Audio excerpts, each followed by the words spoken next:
Good morning, good afternoon, and good evening. Not too long ago, I watched a movie called Archenemy, starring Joe Manganiello. I don't know how to say that name. It fucks me up every time. But here's my review. The plot of the story is that there's a homeless guy who's an alcoholic, and he makes claims that he's from another dimension. That he saved his dimension by punching a hole through it and landing on Earth. Max Fist is the character's name, and he's played by Joe Manganiello.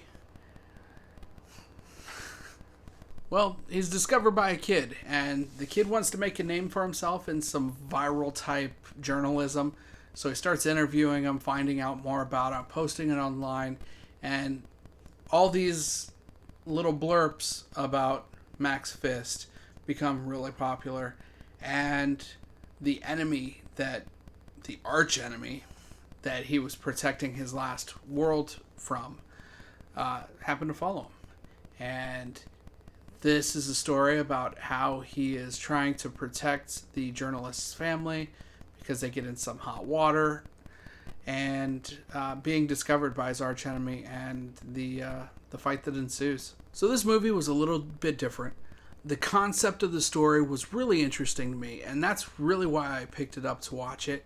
I like superhero films, but just the concept of having an alcoholic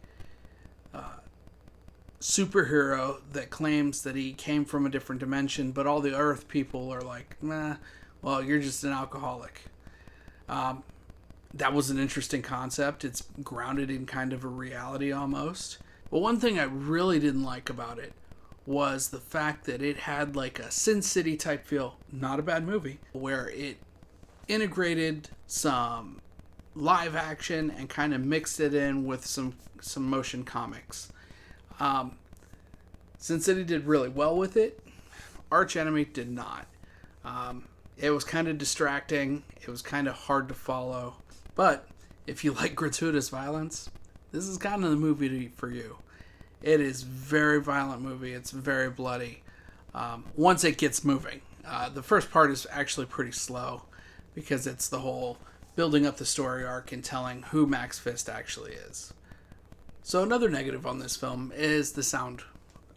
And where it's a negative is that the background noise is a little too high. The dialogue is a little too low. So we almost had to increase the volume and decrease the volume. We were watching it after the kids were in bed. So we didn't want to wake them up, but it was really difficult to do. Hard to enjoy that way. My wife and I actually almost turned it off. So take that for what it is. All that said and done though, I'm going to give it one beard. I can't give it, I want to give it two, but one beard.